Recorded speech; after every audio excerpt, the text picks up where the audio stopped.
আপনারা যদি মনে করেন যে না আমি সরকারের আইন মানবো না, তাহলে কালকে আপনাদের এজেন্ট লাইসেন্স আপনারা ডিসি সাহেবের কাছে অথবা আপনাদের ডিপুর কাছে আপনারা হস্তান্তর করে দেন। গত বছর আপনাকে যা তেল দেওয়া হয়েছে এপ্রিল মাসে, এই বছরও তাই দেওয়া হচ্ছে। তাহলে আপনার ক্রাইসিসটা কোথায়? আমি তো ক্রাইসিস দেখছি না। নিয়তের সাথে ব্যবসা করেন, আপনাদের সর্বদিকে আমরা সহযোগিতা করছি, কিন্তু আপনাদের যে সরকারের আইন, সরকার আপনাদেরকে লাইসেন্স দিয়েছে, সেই আইন মেনে আপনাদেরকে ব্যবসা করতে। আপনারা যদি মনে করেন যে না আমি সরকারের আইন মানবো না, তাহলে কালকে আপনাদের এজেন্ট লাইসেন্স আপনারা ডিসি সাহেবের কাছে অথবা আপনাদের ডিপুর কাছে আপনারা হস্তান্তর করে দেন। আপনাদেরকে সরকার 3 টাকা কমিশন দেয়, 1000 লিটার মাল বেচলে 3000 টাকা লাভ। 500 টাকা 1000 টাকা নাইলে আপনার খরচ হবে, আপনি 2000 টাকা লাভ। পার ডে 2000 টাকা লাভ করলে অনেক টাকা।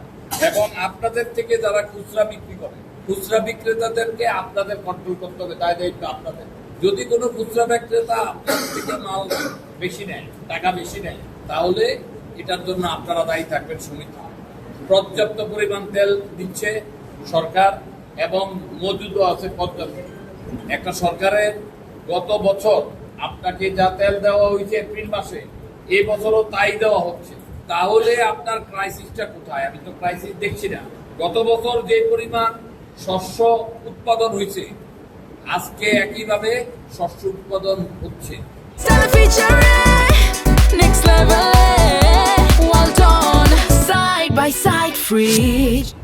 কোন জমির পরিমাণ বাড়ে নাই, জমি একই আছে, শস্য উৎপাদন একই হচ্ছে, শ্যালো টিউবওয়েল একইভাবে শ্যালো টিউবওয়েলে পানি উঠছে।